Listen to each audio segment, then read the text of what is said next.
My fiancé's mom handed me a $10,000 bill for raising her. My fiancé said, "Pay it or no wedding." I said, "Let me get my checkbook." Then I canceled the wedding venue and texted her a photo of me and my groomsmen at a bar. Her panicked calls went straight to voicemail. Original post: I, 29 male, was supposed to get married in 3 weeks. Past tense. The wedding's off now, and I'm sitting here with a beer, still processing the absolute audacity of what went down. Been with Madison, 27, for 4 years, engaged for 1. Everything seemed perfect. We had similar goals, great chemistry, her family seemed to like me. Her mom, Diane, was a bit intense, but nothing I couldn't handle, or so I thought. Last Sunday, we were having dinner at Madison's parents' place. Final wedding planning stuff, seating charts, last-minute RSVPs, typical pre-wedding chaos. Then, as we're finishing dessert, Diane slides an envelope across the table to me. "What's this?" I asked. "Just a little something we need to discuss before the wedding," she said with this weird smile. I opened it. It was an invoice. An actual freaking invoice. Itemized and everything.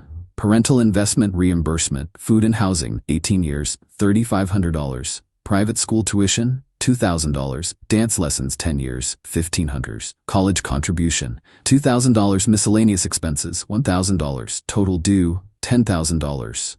Payment expected before wedding date. I laughed, like actually laughed, because this had to be a joke, right? "This is hilarious, Diane. You really had me going there." Dead silence. Madison's dad, Roger, was suddenly very interested in his coffee. Madison herself was just sitting there. "It's not a joke," Diane said, still smiling. "We invested a lot in raising Madison to be the wonderful woman she is. It's only fair that you reimburse us for that investment since you'll be benefiting from it." I looked at Madison, waiting for her to shut this down. She didn't. "Mom's right," she said quietly. "They sacrificed a lot for me. It's only fair." Fair? I couldn't believe what I was hearing. "You want me to pay your parents for raising you? Their own daughter?" "It's not unreasonable," Madison said, getting defensive. "They made me who I am. The least you can do is show some gratitude. Gratitude is a thank you card, not 10 grand. Diane's smile turned cold. "Well, without this thank you, there won't be a wedding. Madison agrees with me. Don't you, sweetie?" Madison nodded. "Pay it, or there's no wedding." The entitlement in that room was suffocating. 4 years together, and this is when she shows her true colors? 3 weeks before our wedding? I stood up slowly, pulled out my phone like I was checking my banking app. "You know what? You're absolutely right. Let me get my checkbook from the car." Madison smiled. Diane looked triumphant. Roger still hadn't looked up from his coffee. I walked out to my car, got in, and drove home. Texted my best man Jason on the way. "Wedding's off. Rally the boys. We're going out tonight." Update 1. So that was Sunday night. It's now Thursday, and the entitlement has reached levels I didn't think were possible. First things first, Monday morning I started canceling everything. Venue? Canceled. Got back 70% of our deposit since we were within the 30-day window. Photographer? Canceled. DJ? Canceled. Flowers? Canceled. Cake? Couldn't get a refund, so I told them to deliver it to a nursing home. At least someone should enjoy it. The venue was the Riverside Manor. Super exclusive, 2-year waiting list. Madison had been dreaming about it since she was a teenager, apparently. Cost me $8,000 just for the space. By Monday afternoon, I'd texted Madison a simple message. "Regarding your mother's invoice and your ultimatum, I've decided to decline. The wedding is canceled. Your belongings are in boxes on your mom's porch." Then I went completely silent. Phone on Do Not Disturb, except for my inner circle. According to Jason, who was monitoring social media for me, I temporarily deactivated mine. Madison posted some cryptic message about difficult times and staying strong. At around 3 p.m. Monday, the comments were all supportive, asking what happened. Tuesday morning, the real circus started. I had to go to work, so I turned my phone back on during lunch. 73 missed calls, 156 texts. The highlights. "Madison, where are you? This isn't funny anymore. My mom says you left Sunday and haven't come back. Answer your phone. You can't just cancel our wedding without talking to me. I'm coming to your office. Diane, this is very immature. A real man would have paid. You're destroying my daughter. We can work out a payment plan. $5,000 would be acceptable." Even Roger texted, "Son, let's talk about this man to man." But here's where it gets good. Tuesday afternoon, Diane showed up at my office, full Karen mode. The receptionist called security when she started yelling about me, owing her money and stealing her daughter's future. She got escorted out, but not before half my office saw her screaming about how I was a pathetic excuse for a man who doesn't deserve her daughter. Then Madison showed up at my apartment that evening with her sister Chloe, 25. I watched them through my Ring camera. They banged on the door for 20 minutes. Madison was crying. Chloe was yelling about how I was probably cheating, and this is what guilty men do. I was at Jason's place, watching it all on my phone. The boys had gathered for support. Jason, Miguel, Derek, Tommy. We ordered pizza, had some beers, and watched the meltdown unfold. "Bro, did her mom really try to charge you for raising her?" Miguel asked for the 10th time. "Itemized invoice and everything," I confirmed. "And Madison backed her up? Said pay it or no wedding." Derek, who's a lawyer, nearly choked on his beer. That's basically selling their daughter. They know that, right?" Wednesday morning, I got a call from the Riverside Manor. Apparently, Madison had called them crying, trying to uncancel the wedding. They told her the cancellation was confirmed, and here's the kicker. They'd already given our date to a couple on the waiting list. That afternoon booking was gone forever. According to my buddy who still has social media, Madison posted a long rant about how some men can't handle strong women, and when people show you who they are, believe them. The projection is incredible. But the peak entitlement came Wednesday night. I got an email, an actual email, from Diane's lawyer, or at least someone claiming to be a lawyer. It was riddled with legal-sounding nonsense about breach of verbal contract and promissory estoppel, and demanded I either pay the $10,000 or reinstate the wedding and pay for emotional damages.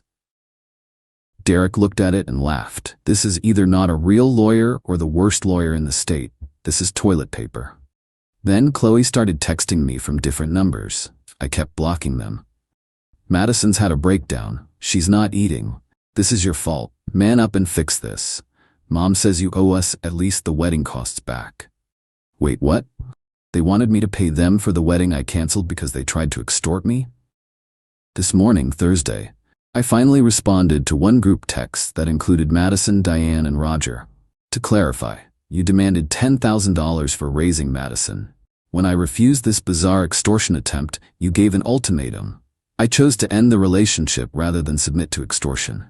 All wedding cancellations are complete. Do not contact me again. Any further harassment will be met with legal action. The response was immediate. "Diane, extortion? How dare you? We raised a perfect daughter." "Madison, you're really going to throw away 4 years over money? My mom was just testing you. This has gotten out of hand. Let's meet and discuss like adults." Just testing me? Just testing me? I sent one final text, a test I'm grateful to have failed. Goodbye. Then I blocked them all. Tonight, the boys and I are going to the bar that was supposed to host my bachelor party. We're calling it my Freedom Festival instead. I'm out $3,500 in deposits, but honestly, cheap price to dodge this bullet. The entitlement, though. Imagine thinking you can charge someone for raising your own child, then being shocked when they say no. Madison agreed with it. 4 years, and she was just pretending to be normal? Tomorrow I'm returning the ring. It's worth about $7,000. Between that and not paying the invoice, I'm actually up $3,500. We'll update if anything else happens, but honestly, I'm just relieved. Update 2. It's been a week since my last update, and the extinction burst, thanks to the Redditor who taught me that term, has been absolutely spectacular. Friday morning, I returned the ring to the jewelry store. Got store credit since it was past the return window, but whatever. Maybe I'll buy myself a nice watch when this all blows over. Felt symbolic, you know? That afternoon, things escalated. Madison's best friend Haley started blowing up my phone from her number. "You're a monster. Madison loved you. Her mom was just being a protective mother. You led her on for 4 years." I didn't respond, but I did screenshot everything. Derek said to document everything in case they escalate to actual legal action. Saturday morning was when Diane went nuclear. She posted on social media, I'm told by Jason who was watching the train wreck. Some men these days don't understand the value of a good woman. They want everything handed to them without investing anything back. My daughter dodged a bullet with a cheap, pathetic boy who couldn't even show proper respect to his future in-laws. $10,000 is nothing compared to what we invested in raising an amazing daughter. His loss. The comments were mixed. Some people were supporting her, but others were like, "Wait, you charged him money to marry your daughter?" One hero commented, "This sounds like you tried to sell your daughter and got mad when he didn't pay." Diane deleted the post within 2 hours, but screenshots were already circulating. One of my coworkers sent me the screenshot with laughing emojis.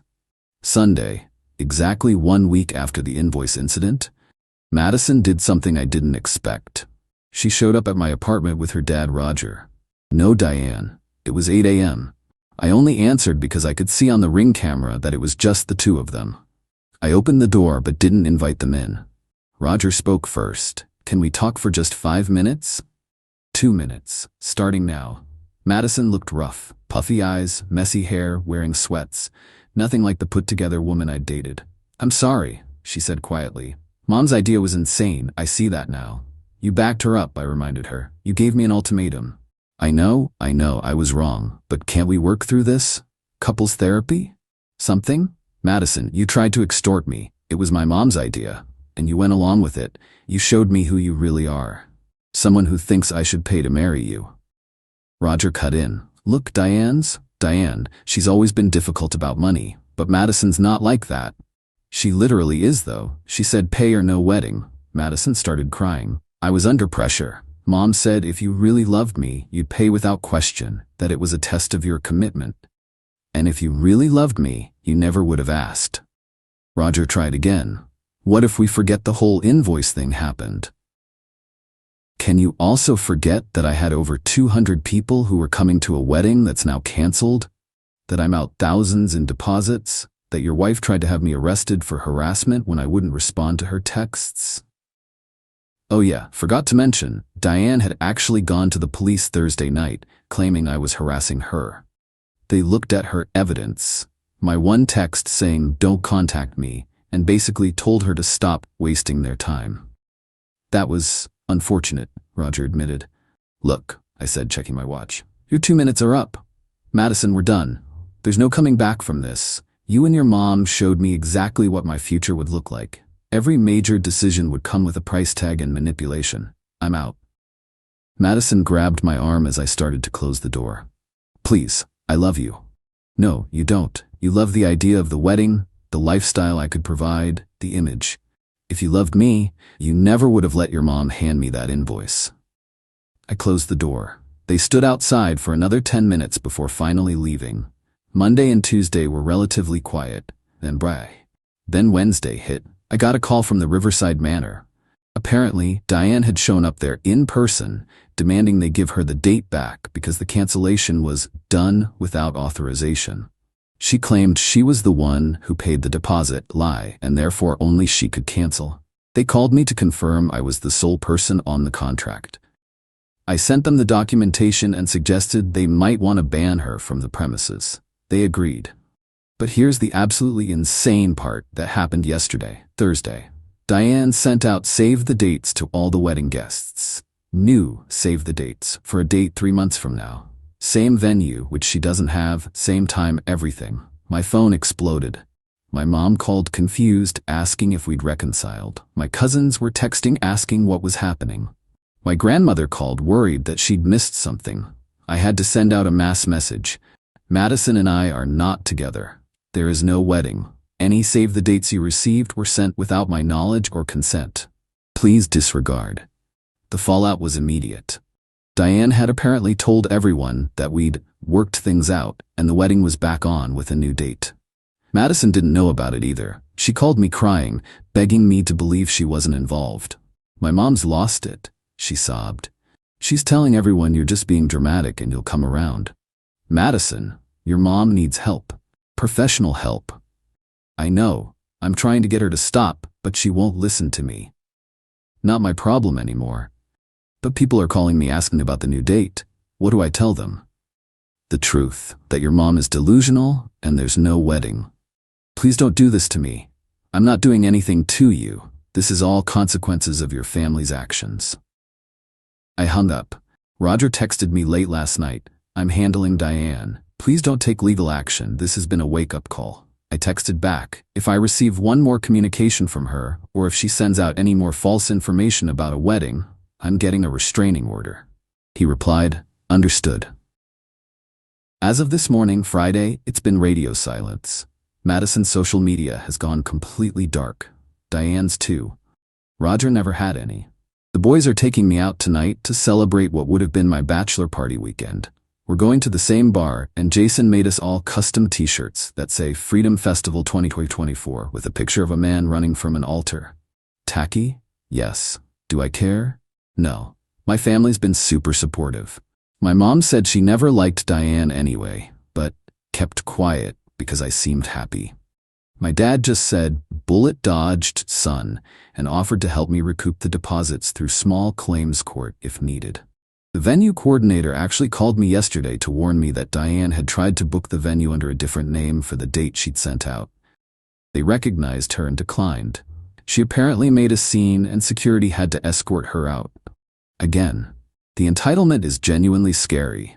Like, she really thought she could just manifest a wedding into existence without the groom's participation?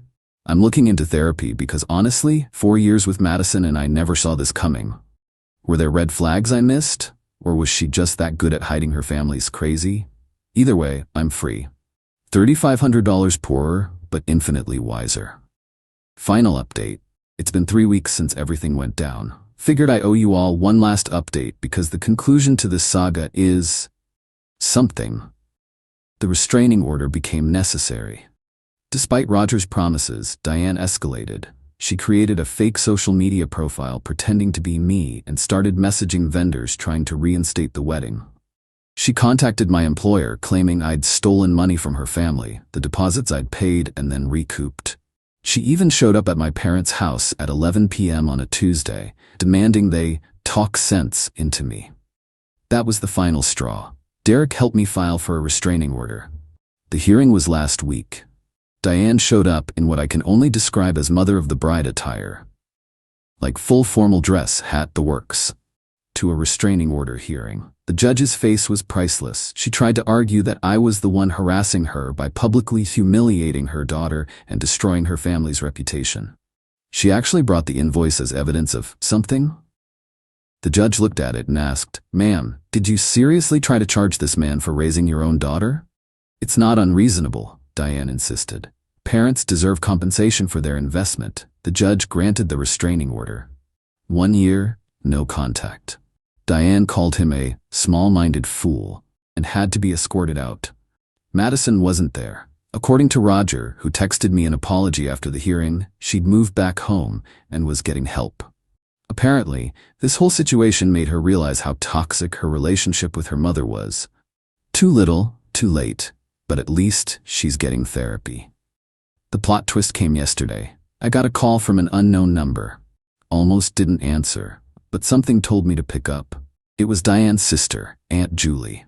"I'm sorry to bother you," she said, "but I wanted to apologize for my sister's behavior and warn you about something." Turns out this wasn't Diane's first rodeo. Julie explained that Diane had pulled similar stunts with Madison's older brother, Victor, years ago.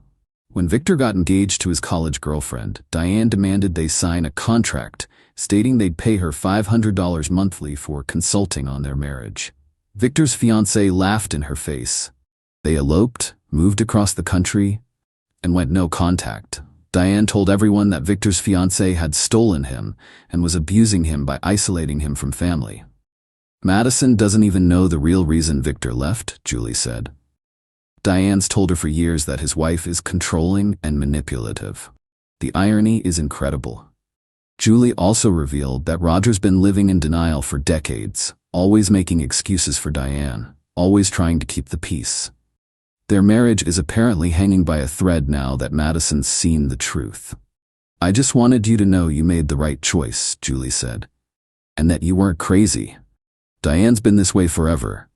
The fact that Madison went along with it, well, the apple doesn't fall far from the tree, but at least she's trying to get help now." I thanked Julie for calling and hung up feeling vindicated, sad, relieved, all of the above. Last night, the boys and I went out for one final celebration, though it was more of a closure thing. Jason gave a toast to dodging bullets and invoices. Miguel asked if I regret anything. Honestly, I regret not seeing the signs sooner. Looking back, there were yellow flags. Madison always expected expensive gifts but gave thoughtful homemade ones in return. Cute at the time, seems unbalanced now. She'd make comments about how her mom deserved more from her dad. She'd joke about how I'd have to pay up when we had kids. I thought they were jokes.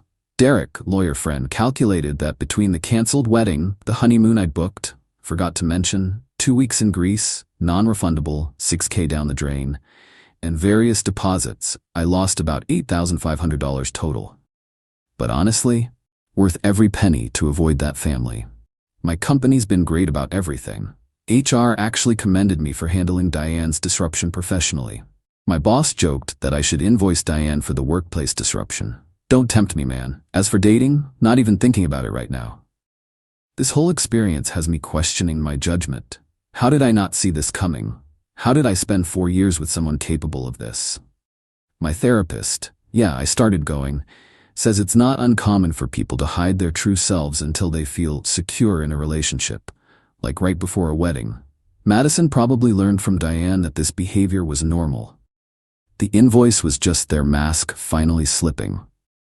The funniest, saddest part? I found out from a mutual acquaintance that Madison's been telling people I left her because her family didn't have enough money and I was a gold digger. The woman whose mother literally tried to charge me to marry her is calling me a gold digger. You can't make this stuff up. Roger sent one last text yesterday. Son, I'm sorry about everything. Diane's getting help. Madison too. We failed as parents. I hope you find happiness. I didn't respond. There's nothing left to say. So that's it. No dramatic reconciliation, no justice beyond the restraining order, no epic revenge. Just a quiet ending to what could have been a lifetime of manipulation and invoices. I kept the Freedom Festival t-shirt. It's hanging in my closet as a reminder. When someone shows you who they are, believe them. And when their mom hands you an invoice for raising them, run. Thanks for following along with this insanity, Reddit. Your comments kept me sane and reminded me I wasn't the crazy one. Time to move forward. Oh, and for anyone wondering, the nursing home loved the wedding cake. The activities director sent me a thank you card with pictures of the residents enjoying it. At least something good came from this mess.